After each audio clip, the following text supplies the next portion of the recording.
এসএসসিতে নিয়োগ দুর্নীতি কাণ্ডে চাকরি হারানো গ্রুপ সি গ্রুপ ডি প্রার্থীদের ভাতা দেওয়ার সিদ্ধান্তে অন্তর্বর্তী স্থগিতাদেশ দিল কলকাতা হাইকোর্ট। বিচারপতি অমৃতা সিনহা তার নির্দেশে জানিয়েছেন, আপাতত আগামী ২৬ সেপ্টেম্বর পর্যন্ত এই স্থগিতাদেশ বহাল থাকবে। এই ৪ সপ্তাহের মধ্যে হলফনামা দিতে হবে রাজ্যকে। ততদিন শিক্ষাকর্মীরা কোনো ভাতা পাবেন না। অর্থাৎ এই নির্দেশের পর ফের ধাক্কা খেল রাজ্য সরকার। চলতি বছরের মে মাসে রাজ্য সরকার ঘোষণা করেছিল, সুপ্রিম কোর্টের নির্দেশে চাকরি হারানো গ্রুপ সি প্রার্থীদের প্রতি মাসে ২৫,০০০ টাকা এবং গ্রুপ ডি প্রার্থীদের ২০,০০০ টাকা করে ভাতা দেওয়া হবে। গ্রুপ সি ও ডিদের জন্য বেতন অনিবার্য পরিস্থিতিতে কোর্টের অর্ডার অনুযায়ী বন্ধ হয়ে যাওয়ায় তাদের সংসারগুলো অনেক প্রবলেমের মধ্যে আছে। রাজ্য মন্ত্রিসভার অনুমতিক্রমে ওয়েস্ট বেঙ্গল লেবার ডিপার্টমেন্টের আন্ডারে West Bengal livelihood and social security interim স্কিমের নামে একটি স্কিম আমরা তৈরি করেছি।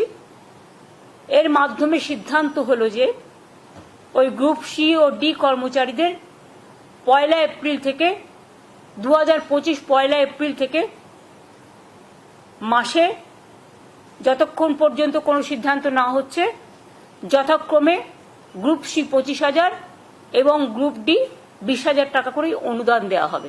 এই সিদ্ধান্ত ঘিরে শুরু হয় আইনি লড়াই। কলকাতা হাইকোর্টে চ্যালেঞ্জ করে মামলা দায়ের করে একাধিক পক্ষ। তাদের দাবি, এই ভাতা দেওয়া সুপ্রিম কোর্টের রায়ের সঙ্গে সঙ্গতিপূর্ণ নয়। বিচারপতি অমৃতা সিনহাও মামলার শুনানিতে রাজ্যকে উদ্দেশ্য করে একাধিক প্রশ্ন করেন। শুক্রবারের নির্দেশে বোঝা গেল, রাজ্যের থেকে যুক্তিসঙ্গত উত্তর পাননি তিনি। কলকাতা হাইকোর্টের নির্দেশের পর আইনজীবী ফিরদৌস শামীম বলেন, পাহাড় প্রমাণ দুর্নীতির প্রমাণ মেলায় সুপ্রিম কোর্ট ২৬,০০০ চাকরি বাতিল করে দিয়েছিল। এই শিক্ষক এবং শিক্ষাকর্মীদের ক্ষেত্রেও যোগ্য অযোগ্য বাছাই হয়নি। রাজ্য সরকার চেয়েছিল এদের আরও কিছুদিন স্কুলে যাওয়া চালু রাখতে, কিন্তু সর্বোচ্চ আদালত সেটাতেও মান্যতা দেয়নি। তাই ভাতার বিষয়টি কার্যত আইনসিদ্ধ হতে পারে না। তিনি এও জানান, আগামী ৪ সপ্তাহের মধ্যে কলকাতা হাইকোর্টে রাজ্য সরকারকে হলফনামা দিতে হবে এই বিষয়ে। দেখুন, তার কারণ এই যে গ্রুপ সি এবং গ্রুপ ডি যে নিয়োগ হয়েছিল বিভিন্ন স্কুলগুলোতে রাজ্যের, সেই স্কুলগুলোতে নিয়োগের ক্ষেত্রে পর্বত প্রমাণ দুর্নীতি হয়েছিল বলেই সেটি কিন্তু মহামান্য সুপ্রিম কোর্ট সেটি বাতিল করেছিল। বাতিল করার পরে সেখানে even West Bengal board of secondary education তারা চেয়েছিলেন যে অন্ততপক্ষে কিছুদিনের জন্য তারা স্কুলে যান। সেই ক্ষেত্রেও সুপ্রিম কোর্ট বলেছিলেন যে না, তারা স্কুলে যেতে পারবেন না। তার কারণ এই গ্রুপ সি এবং গ্রুপ ডি নিয়োগের ক্ষেত্রে সর্বোচ্চ পরিমাণ দুর্নীতি হয়েছে এবং সাদা খাতা জমা দিয়ে গ্রুপ সি এবং গ্রুপ ডি এমপ্লয়ি হিসেবে ঢুকলেন, তাদের কাছ থেকে টাকা আদায় করার অর্থাৎ মাইনে হিসেবে যে টাকাগুলো পেয়েছিলেন সেই টাকাগুলো ফেরত দেওয়ার নির্দেশ ছিল। এতদ সত্ত্বেও তারা টাকা ফেরত দেওয়ার বদলে, রাজ্য সরকার টাকা ফেরত নেওয়ার বদলে মাসে মাসে তাদেরকে ইন্টারিম রিলিফ হিসাবে ২০,০০০ এবং ২৫,০০০ দেওয়ার বন্দোবস্ত করেছিলেন। এটা একেবারেই যায় না। আমাদের বক্তব্য খুব পরিষ্কার ছিল, দাও না হলে ওই সাদা খাতার যে জমা দিয়ে যারা শিক্ষকতা পেল বা শিক্ষাকর্মী হলো, এক্ষেত্রে ডিসিশনটা ছিল শিক্ষাকর্মীদের জন্য। সাদা খাতা জমা দিয়ে যারা group C group D employee হলো তাদেরকে কেন টাকা দেওয়া হবে?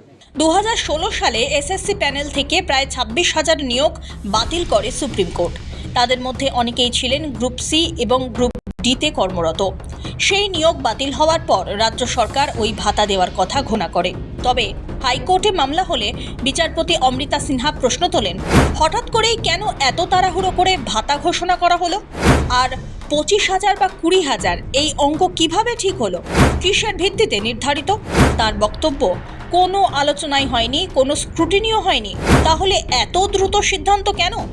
পাল্টা রাজ্যের অ্যাডভোকেট জেনারেল কিশোর দত্ত যুক্তি দেন, ভাতা ঘোষণার সিদ্ধান্ত আইনের পরিপন্থী নয় এবং মামলা গ্রহণযোগ্য কিনা সেটাও প্রথমে বিবেচনা করা উচিত। যদিও সেই যুক্তি গ্রাহ্য হলো না। আদালতে ফের ধাক্কা খেল রাজ্য। চাকরিহারা শিক্ষাকর্মীদের ভাতা দেওয়ার সিদ্ধান্তে অন্তর্বর্তী স্থগিতাদেশ দিল কলকাতা হাইকোর্ট। আর এই নিয়ে মুখ খুললেন বিরোধী দলনেতা শুভেন্দু অধিকারী। বলেন, ভাতার ওপর স্থগিতাদেশ দিয়েছে কোর্ট, যদিও সে রায় মমতা বন্দ্যোপাধ্যায় মানবেন কিনা তা সন্দেহ আছে। এটা কমপ্লিটলি অর্থনৈতিকভাবে অপরাধ। এটা ফিনান্সিয়াল ইনডিসিপ্লিন এবং ট্যাক্স পেয়ারের money, Reserve Bank of India থেকে ধার করা টাকা, স্টেট গভর্নমেন্টের বন্ড বিক্রি করা টাকা এইভাবে দেওয়া যায় না। উনি 11 সাল থেকে এ ধরনের ইলিগেল কাজ করেন, এই প্রথম কোর্ট একটা অঙ্কুশ লাগালো এবং আটকালো। It's a welcome verdict. যদি ভাতা দিতেই হয় তাহলে 2016 সালে গ্রুপ সি ডিতে যতজন অ্যাডমিট কার্ড পেয়েছিল প্রত্যেকের ভাতা দেওয়া উচিত। ওনার যদি টাকা এত বেশি থাকে, আমি বলবো যে তিনি যদি দিতেই চান, কেন অন্যরা নয়? কোর্ট ঠিকই বলেছে সরকারি টাকা এইভাবে দেওয়া যায় না। তবে মমতা বন্দ্যোপাধ্যায় কোর্টকে মানবেন কিনা আমি জানি না। অর্থাৎ এরা জেলে যাওয়ার জন্য প্রস্তুত হন, ব্যাগ গোছান। আপনাদের তো শিরদড়া সব খুলে রেখে বাড়িতে এসে আপনারা নবান্নতে বা বিকাশ ভবনে বসে আছেন, স্বাভাবিকভাবে আপনাদের এই পরিণতিই হবে। যদিও তৃণমূল নেতা কুণাল ঘোষ ভাতার ওপর কলকাতা হাইকোর্টের এই অন্তর্বর্তী স্থগিতাদেশ নিয়ে বলেন, সুপ্রিম কোর্টের রায়ে 26,000 চাকরি গিয়েছিল।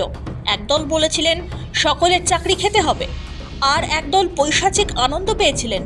মুখ্যমন্ত্রী পাশে দাঁড়িয়েছেন যাদের জীবনের উপর যন্ত্রণা নেমে এসেছে, সেটা নিয়েও আপত্তি করা হলো এবং তাতে অন্তর্বর্তী স্থগিতাদেশ দিলেন কলকাতা হাইকোর্টের বিচারপতি অমৃতা সিনহা।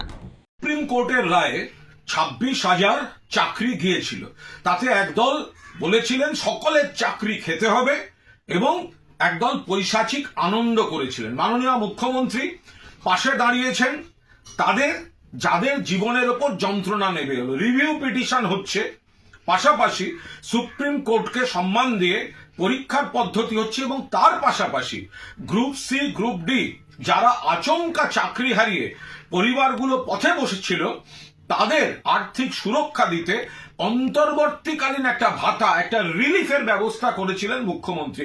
সেটা নিয়েও আপত্তি করা হলো এবং কলকাতা হাইকোর্টের মাননীয় বিচারপতি অমৃতা সিনহা তার উপরেও অন্তর্বর্তী স্থগিতাদেশ জারি করলেন। অর্থাৎ তো কারা কোর্টে গেল, কারা কোর্টে গেছেন, এদের দেখুন, এদের চিহ্নিত করুন। এবং কোর্টকে তো আবার কিছু বলা যাবে না। বন্ধু, তোমার পথের সাথীকে চিনে নিও, পথে কে পাশে থাকে আর কারা চাকরি খাবো, অন্তর্বর্তীকালীন ভাতা পেতে দেব না, বিপদে পাশে থাকবো না, লোককে কষ্ট দিয়ে চোখে জল ফেলে তাই নিয়ে বিরোধী রাজনীতি করব, এদেরকে চিনে রাখতে হবে। রাজনৈতিক চর্চা চলবে, তবে আপাতত আগামী 26 সেপ্টেম্বর পর্যন্ত হাইকোর্টের এই স্থগিতাদেশ বহাল থাকবে। এই 4 সপ্তাহের মধ্যেই হলফনামা দিতে হবে রাজ্যকে। ততদিন শিক্ষাকর্মীরা কোনো ভাতা পাবেন না। সৌভিক সান্যালের রিপোর্ট, সময় কলকাতা।